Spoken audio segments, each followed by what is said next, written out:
Ini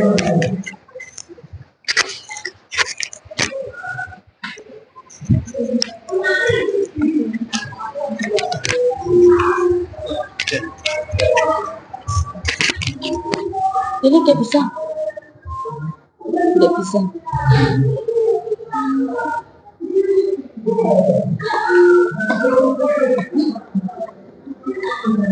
Pakai HP-nya siapa? Oh, gitu.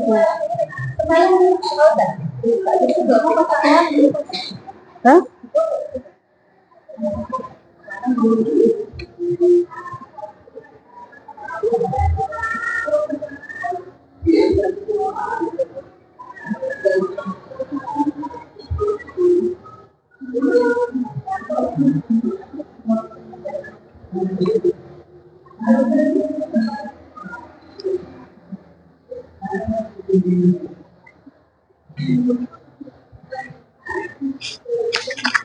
Ini bisa? Bisa, Pak?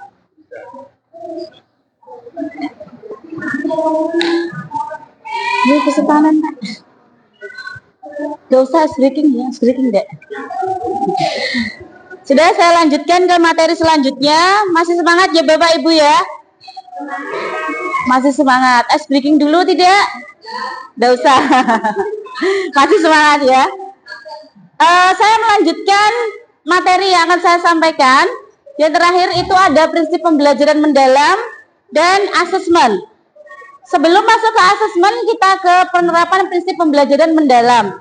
Sudah disinggung tadi Bu Wahyu bahwasannya penerapan prinsip pembelajaran mendalam itu ada 3, berkesadaran, terus kemudian ada bermakna dan menggembirakan. Berkesadaran itu ketika siswa masuk sekolah, itu kita memberikan rasa nyaman ketika pembelajaran. Seperti itu, berkesadaran, berangkat sekolah, melakukan pembelajaran, fokus, lah itu adalah berkesadaran. Terus kemudian bermakna.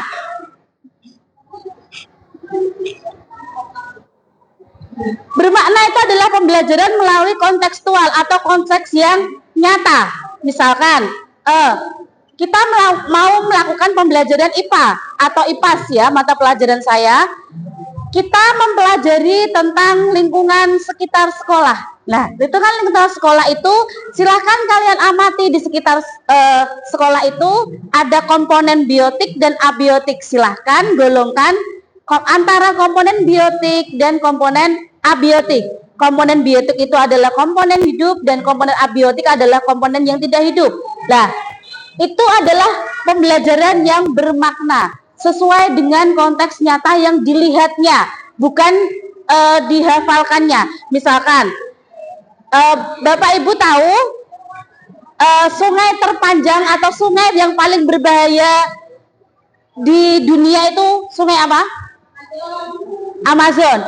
Bu Amal jawabnya Amazon. Apakah Bu Amal sudah pernah ke Amazon? Belum. Nah, seperti itu adalah pembelajaran menghafal. Kita belum pernah melihat Amazon di sana. Kenapa kita bisa menyebutkan bahwasanya Amazon itu sungai yang berbahaya? Seperti itu Bapak Ibu. Itu adalah pembelajaran yang belum bermakna, belum mendalam. Kalau kita sama-sama sungai, samping kita atau samping sekolah kita atau samping rumah kita, apakah sudah pernah mempelajari sungai? Ada yang Bapak Ibu samping rumahnya ada sungainya? Tidak ada. Belum Bang. Nah, apakah sudah tahu itu panjangnya berapa sungainya? Nah, seperti itu. Kenapa kita harus mempelajari yang jauh-jauh, sedangkan di sekitar kita itu ada sama-sama sungai? Kenapa kita tidak mempelajari tentang kontekstual secara nyata, kita mendalami pembelajaran itu di sekitar kita. Maksudnya bermakna itu seperti itu. Anak akan lebih memaknai pembelajaran itu daripada kita belajar di luar. Maksudnya dengan buku, dengan kontekstual buku, dengan pengetahuan buku, daripada anak belajar dengan langsung, melihat langsung kenyataannya seperti itu. Itu adalah bermakna. Menggembirakan. Yang menggembirakan itu adalah kita harus menciptakan suasana yang menggembirakan di kelas. Ketika Bapak Ibu, ketika Bapak Ibu mengalami kesulitan dalam penyampaian belajar di sekolah, kita harus menciptakan suasana pembelajaran yang menggembirakan. Contoh, kita berikan ice breaking kepada anak untuk memotivasi anak itu biar semangatnya itu tumbuh lagi, mau mendengarkan kita, mau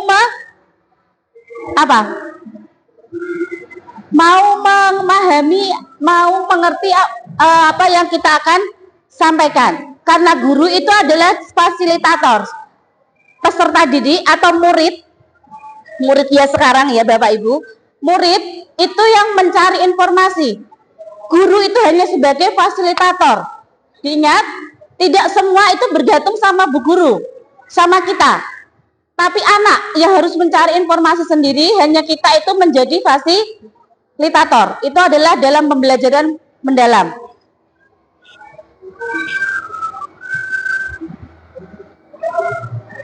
Nah, di dalam pembelajaran mendalam itu ada 3M. Yang pertama ada memahami, mengaplikasikan, dan merefleksi. Memahami, tahap awal. Sebelum kita masuk dalam pembelajaran, kita harus mengetahui pemahaman dasar anak itu bagaimana. Melalui apa? Melalui refleksi awal. Pernyataan pematik. Bapak Ibu apakah sudah pernah memberikan pertanyaan pematik di awal pembelajaran? Sudah belum? Kadang-kadang. Nah, seperti itu adalah sebetulnya adalah untuk memahami. Pemahaman tahap awal, seberapa jauh anak kita itu memahami pembelajaran yang akan kita ajarkan pada hari itu. Seperti itu. Ya, itu adalah memahami. Kemudian mengaplikasikan. Mengaplikasikan adalah mengaplikasikan pengalaman belajar anak yang sudah dipahami itu dalam pengetahuan kehidupan secara kontekstual. Yang seperti saya bilang tadi, untuk mengaplikasikan anak itu silahkan dikasih teori komponen biotik dan abiotik, silahkan cari yang termasuk komponen biotik mana, abiotik itu mana. Nah, itu adalah mengaplikasikan, anak mengaplikasikan, mencari tahu, oh yang mana tuh komponen biotik itu, oh yang hidup itu yang bagaimana, otomatis dia akan mencari ciri-ciri makhluk hidup, karena komponen biotik itu adalah hidup, komponen yang hidup. Bisa dikatakan hidup itu bagaimana? Karena dia bernafas, karena dia bergerak lah, seperti itu. Itu adalah untuk mengaplikasikan. Jadi ketika kita menurunkan anak untuk mengaplikasikan ke sebuah pembelajaran suatu konteks, itu akan menjadi satu kesatuan yang melebar. Seperti itu. Padahal kita cuma menyuruhnya, tolong golongkan komponen biotik dan abiotik. Lah, bisa menggolongkan itu dari mana? Otomatis kan dari ciri-cirinya dulu. Seperti itu. Sudah tahu dari definisinya dulu, dari pemahaman awalnya dulu. Seperti itu Bapak Ibu. Terus kemudian merefleksi itu paling akhir. Nah, bagaimana proses merefleksi itu? Proses di mana peserta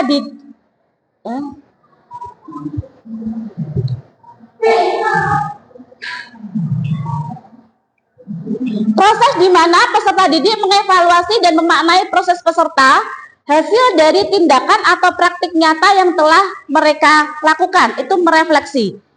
Melalui apa? Tadi nanti asesmen. Refleksi itu bisa melalui jurnal refleksi, bisa melalui refleksi diri dengan guru, kesimpulan, terus kemudian adanya post test. Seperti itu. Pernah melakukan post test Bapak Ibu? Post test itu pemahaman akhir. Setelah kita melakukan pembelajaran, kita mengadakan post test bagaimana seberapa jauh Bapak Ibu guru anak-anak itu, murid kita itu paham akan pembelajaran yang kita sampaikan. Seperti itu.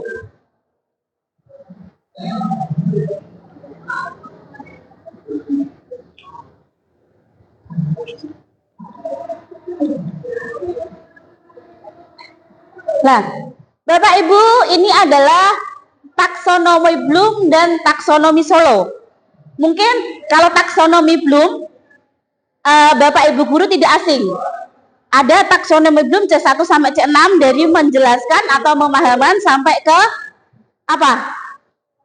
mencipta, ya kan? Menjelaskan, memahami, mencipta itu sudah sampai C6. C4 itu adalah menganalisis. Kalau tingkatan SMK dan SMA itu C4 sampai C6. Menganalisis sampai ke C6 adalah mencipta. Nah, bedanya dengan taksonomi Solo itu apa? Nah, kalau di pembelajaran mendalam itu adalah yang dipakainya adalah taksonomi Solo. Kalau taksonomi Bloom itu kita berfokus pada tujuan pembelajaran ketika prosesnya.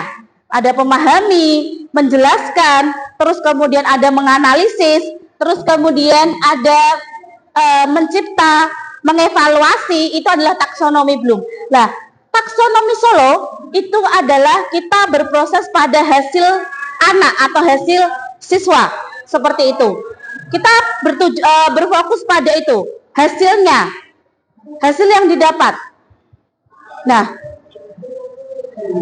tingkatan pemahaman pada taksonomi Solo itu ada prestruktural atau jawaban tidak relevan atau tidak nyambung karena dia berfokus pada tujuan hasil siswa. Terus kemudian unistruktural hanya berfokus pada satu aspek. Terus kemudian multistruktural, beberapa aspek disebutkan tapi belum terhubung. Terus kemudian ada relasional, aspek yang dihubungkan menjadi satu kesatuan yang bermakna. Dan excited abstrak, mampu menganalisis, mentransfer, dan mencipta ide baru. Sebetulnya sama, sampai C6 dia juga harusnya bisa mencipta. Tapi di dalam tingkatan pemahaman ini yang berbeda hanya fokusnya. Taksonomi Bloom tadi berfokus pada proses belajarnya, tapi kalau taksonomi Solo itu dia berfokus pada hasil yang didapatkan murid nanti. Seperti itu. Nah, ini adalah ada kerangka pembelajaran.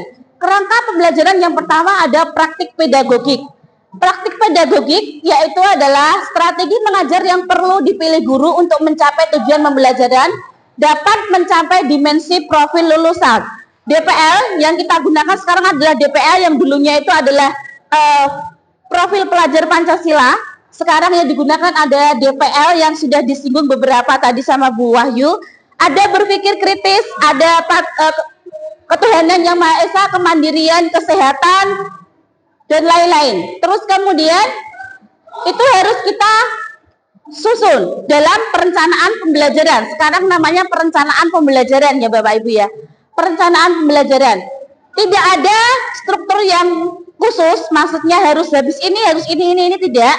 Tapi mungkin harus lengkap seperti itu strategi yang digunakan. Terus kemudian DPL yang akan kita capai itu apa? Seperti dulu ketika P5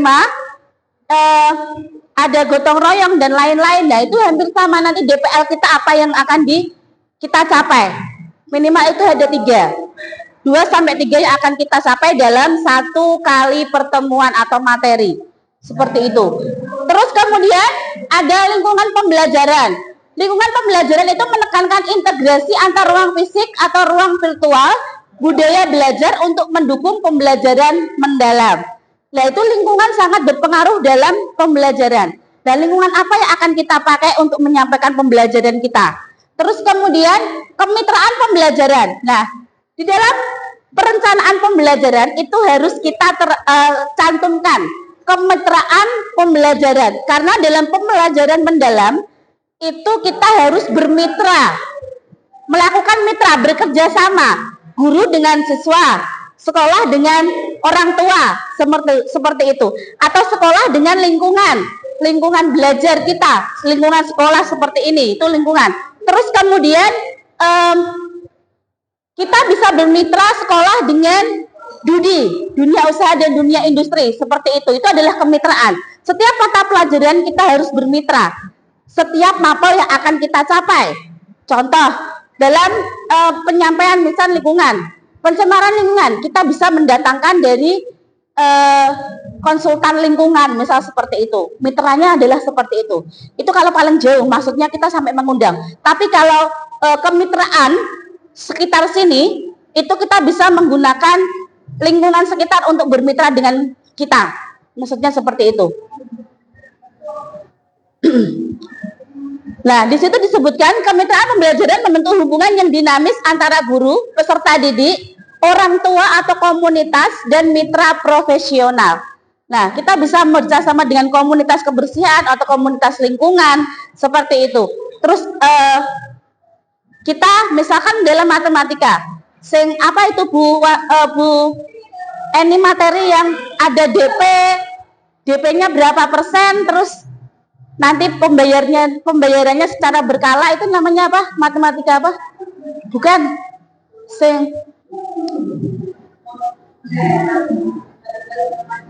Bukan.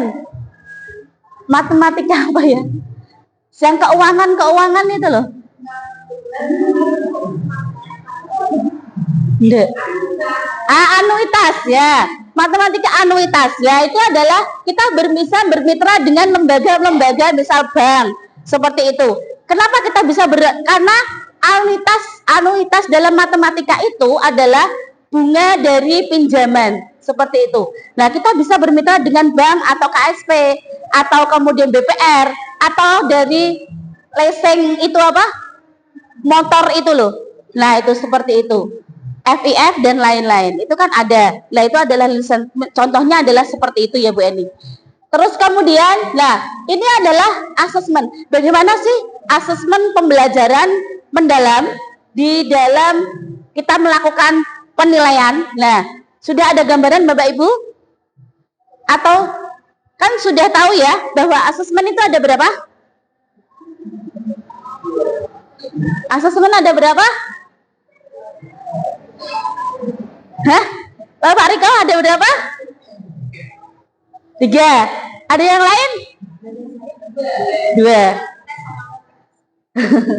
Tes sama non tes. Yang tes itu apa namanya? Yang non tes apa?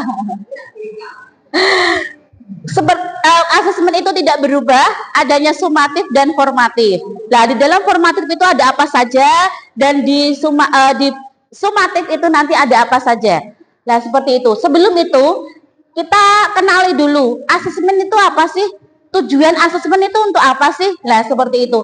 Penilaian asesmen proses pengumpulan dan pengelolaan informasi untuk mengetahui kebutuhan belajar dan capaian keperkembangan atau hasil belajar murid. Nah, seperti itu. Itu adalah gunanya kita menggunakan asesmen.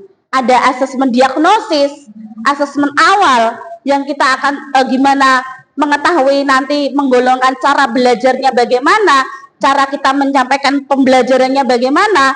Sebetulnya kebutuhan belajar siswa itu kan berbeda-beda Bapak Ibu. Nah, kalau kita menyampaikan secara rata, itu sebetulnya itu tidak efektif untuk siswa. Kadang ada yang sudah paham, kadang ada yang belum. Karena apa? Setiap siswa itu memiliki tingkat pemahaman atau cara penyampaian belajar itu harus berbeda. Karena setiap murid itu mempunyai gaya belajar yang berbeda. Nah, seperti ada yang belajar itu senang dengan audio saja. Berarti kalau audio dengan suara, dia sudah jelas. Ada yang dengan video dan audio, seperti itu. Ada yang visual. Nah, seperti itu. Gaya belajar yang berbeda-beda. Jadi kalau kita hanya ceramah di depan, sebetulnya itu kurang efektif. Meskipun saya juga mengalami seperti itu, meskipun saya juga melakukannya, nah kan seperti itu. Nah, untuk apa itu asesmen? Asesmen untuk mengukur bagaimana pemahaman anak selama pembelajaran itu. Jadi penting kita melakukan asesmen dalam sebuah pembelajaran. Kalau kita tidak melakukan asesmen, bagaimana cara kita mengukurnya Bapak Ibu? Kan tidak bisa. Meskipun itu hanya lewat pertanyaan. Nah, seperti itu. Sebetulnya lewat pertanyaan ditanya, bagaimana paham sampai sini? Apa tadi yang dinamakan ini? Lah, itu sebetulnya sudah asesmen Bapak Ibu. Tapi Bapak Ibu mungkin tidak sadar sudah melakukannya. Mungkin Bapak Ibu itu sudah, maksudnya kalau asesmen itu harus ada nilainya Bu. Mungkin Bapak Ibu beranggapan seperti itu, tapi sebelumnya itu tidak seperti itu. Tidak semuanya harus diukur dengan nilai. Seperti itu. Nah, prinsip asesmen itu harus ada 3. Yang pertama itu ada berkeadilan. Kita harus adil. Tahu ya Bapak Ibu ya, sesuai dengan kemampuan, tapi kadang ora tegel. Nah, seperti itu.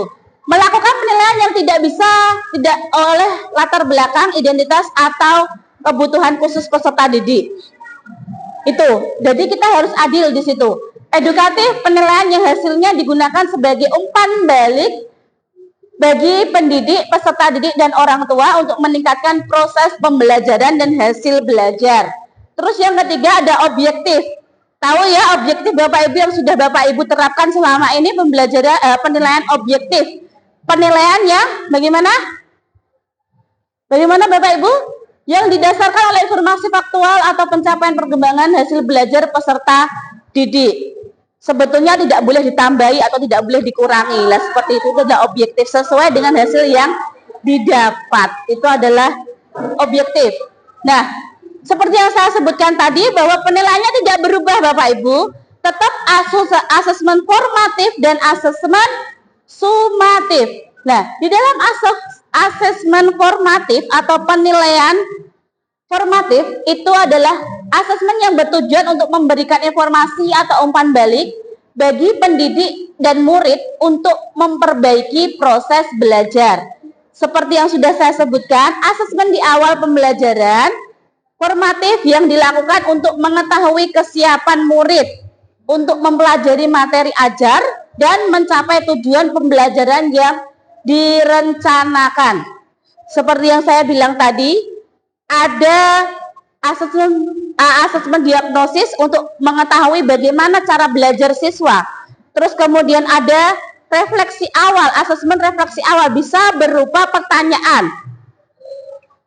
Pertanyaan yang materi yang akan disampaikan, pemahaman awal itu sebetulnya sudah asesmen. Terus kemudian pengadaan pretest. Pernah mengadakan pretest Bapak Ibu? Biasanya kalau mau praktikum, mungkin guru IPA atau guru kejuruan itu ketika kita mau praktikum itu kita harus besok pagi kita mau praktikum bab ini, temanya ini. Nah kalian pelajari alat dan bahannya, cara kerja dan lain-lain. Nah seperti itu misal. Nah itu sebelum dilakukan praktikum itu diadakan pretest terlebih dahulu. Paham tidak nanti alat yang mau digunakan? Terus kemudian alur praktikumnya bagaimana? Nah seperti itu. Itu adalah asesmen awal. Seperti itu. Untuk mengukur pemahaman siswa itu sampai mana. Terus kemudian asesmen dalam proses pembelajaran. Yang dilakukan selama proses pembelajaran untuk mengetahui perkembangan murid dan sekaligus pemberian umpan balik yang cepat. Nah, asesmen ini dalam proses pembelajaran itu biasanya kita gunakan apa Bapak Ibu? Dalam proses pembelajaran kita biasa menggunakan penilaian apa atau asesmen apa yang Bapak Ibu gunakan? Ayo, ya itu masuknya memang formatif, tapi dalam proses pembelajaran itu kita bisa menggunakan asesmen observasi. Pernah menggunakan observasi? Ketika kita anak itu melakukan diskusi, bagaimana sikapnya, bagaimana cara dia berdiskusi dengan temannya, komunikasi dengan temannya, terus kemudian ketika dia presentasi, nah seperti itu adalah observasi. Terus kemudian ketika dia menyampaikan pendapatnya seperti itu, terus ketika dia diberi pertanyaan dengan cepat menjawabnya, itu adalah sebuah asesmen dalam proses pembelajaran. Masuknya adalah asesmen formatif, ulangan harian dan lain-lain, refleksi dan lain-lain. Terus yang kemudian asesmen sumatif. Kalau asesmen sumatif itu biasanya dia untuk mengukur ketercapaian tujuan pembelajaran pada jenjang pendidikan dasar menengah, bertujuan untuk menilai capaian hasil belajar murid dasar menentukan. Nah, biasanya itu di kenaikan kelas dan kelulusan seperti itu Bapak Ibu, atau di tengah semester. Bagaimana dia sudah mencapai semua tujuan pembelajarannya atau belum? Nah, itu adalah di asesmen sumatif. Misalkan di apa? Penilaian akhir semester, pas. Terus kemudian di asesmen,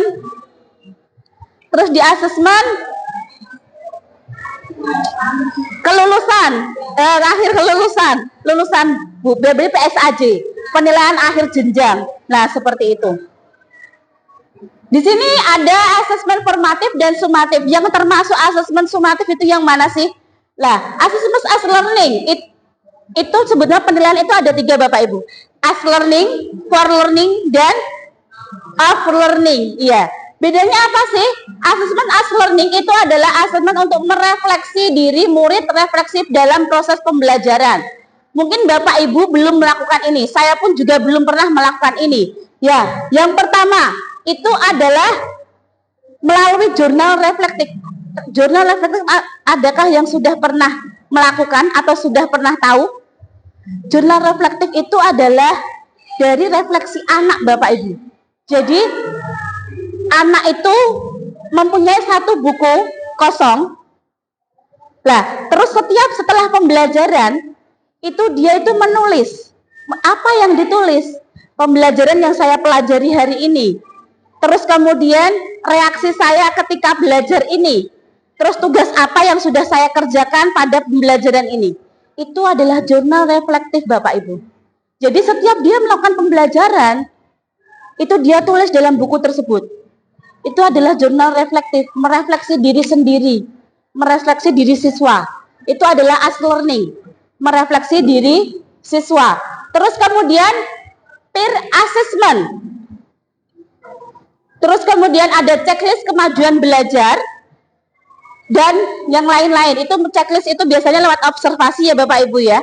Terus kemudian assessment for learning untuk perbaikan proses pembelajaran. Itu ada peta konsep, umpan balik, classroom assessment teknik atau charts, observasi dan lainnya. Mungkin ada yang tahu atau classroom assessment teknik itu bagaimana? Bapak Ibu sudah melakukan sebetulnya, tapi mungkin tidak sadar. Cat, tidak roh jenenge. Iya, sama. Saya juga awalnya tidak tahu itu jenenge apa. Cat. Asesmen ini adalah pertanyaan jawab cepat, Bapak Ibu. Ketika kita menyampaikan pembelajaran, kita kasih pertanyaan, ayo yang sing iso ngacung. Nah, seperti itu.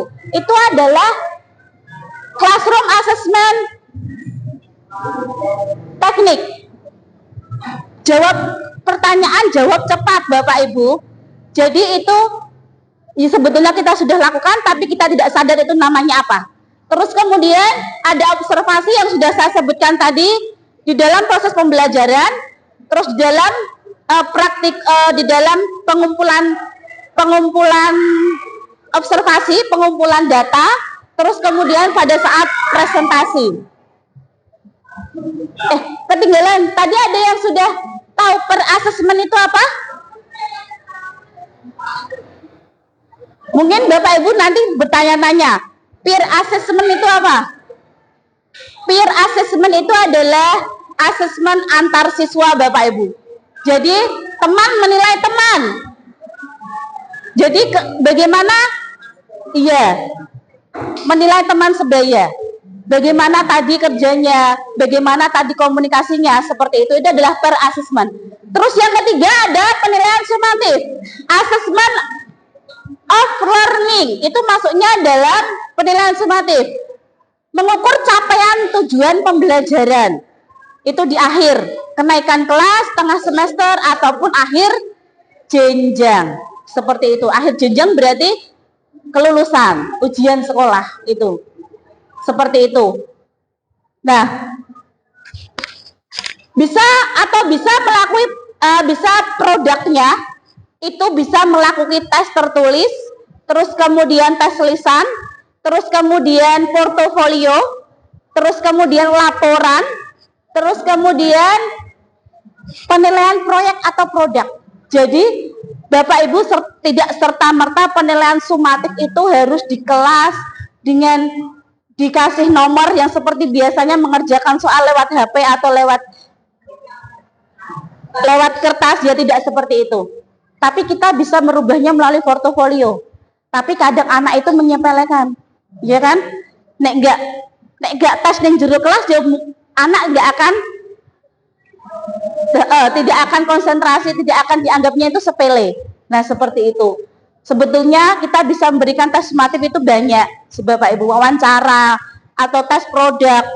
Ini Bu, tes apa hasil saya, ini hasil laporan saya. Berupa laporan pun itu sebetulnya sudah sumatif. Tapi kalau kita tidak mengerjakan di kelas, ditunggui, dikasih pengawas, itu anak-anak tidak mungkin tidak akan mengerjakan. Nah, seperti itu. Nah, ini teknik asesmennya. Observasi. Asesmen dilakukan dengan cara mengenali perilaku, aktivitas murid dan proses pembelajaran. Tadi ya, sudah saya jelaskan. Kinerja. Menilai kemampuan murid melakukan suatu tugas atau aktivitas nyata. Biasanya terkait dengan keterampilan proses. Nah, seperti itu. Terus penilaian diri, murid menilai pekerjaan atau performa teman menggunakan rubrik yang disepakati. Jadi ketika kita observasi, kita harus menyiapkan apa aspek yang akan kita nilai, rubrik yang akan kita nilai. Seperti itu Bapak Ibu. Terus proyek, asesmen terhadap objek terencana yang menghasilkan suatu produk. Produk itu tidak hanya barang, tapi laporan, terus kemudian portofolio, itu juga dinamakan produk, Bapak Ibu. Terus kemudian tes tertulis, penilaian antar teman, pair assessment tadi, penilaian antar teman. Terus tes lisan, penugasan, dan portofolio. Itu adalah macam-macam assessment. Jadi, tidak bisa disalahkan ketika kita mau tes sumatif, gak usah mengerjakan soal, tapi saya inginnya buat pelaporan. Seperti itu. Itu sebetulnya sudah betul. Tapi mungkin kan kita juga terkait dengan kondisi anak dan kebijakan sekolah, kan seperti itu. Nah, ini adalah contoh teknik umpan balik. Ada klarifikasi. Ajukan pertanyaan klarifikasi. Menilai, berikan komentar atas kekuatan yang terlihat. Terus kemudian perhatian. Berikan komentar jika ada hal yang kurang sesuai, kurang lengkap, dan menjadi perhatian kita. Saran, berikan saran untuk pengembangan dan apresiasi pujian ketika usahanya itu sudah dilakukan. Seperti itu. Nah, pendidik memberikan umpan balik secara lisan atau tertulis dapat diberikan terkait dengan tugas maupun instruksi dengan peserta didik, dengan peserta didik dalam pembelajaran. Tangga umpan balik digunakan secara lengkap dan berurutan. Seperti itu. Itu di akhir pembelajaran kita wajib melakukan adanya jurnal refleksi tadi. Anak penilaian as learning, penilaian diri siswa. Terus kemudian merefleksi guru dengan murid. Bagaimana, sampai mana pemahamannya. Terus kemudian kita bisa menggunakan post test. Seperti itu. Sudah sampai sini prinsip belajar, pembelajaran mendalam dan asesmen, ada yang mau ditanyakan?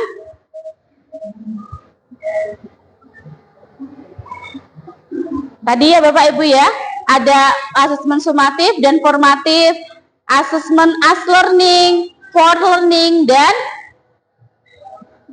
off learning. Mohon itu dipedomi, dipelajari bagaimana nanti kita menilai anak, menilai siswa di dalam pembelajaran mendalam. Nanti selanjutnya saya akan menyampaikan juga perencanaan pembelajaran mendalam itu seperti apa. Ya, sekian dari saya. Terima kasih perhatiannya, terima kasih waktunya, Bapak Ibu. Wassalamualaikum warahmatullahi wabarakatuh.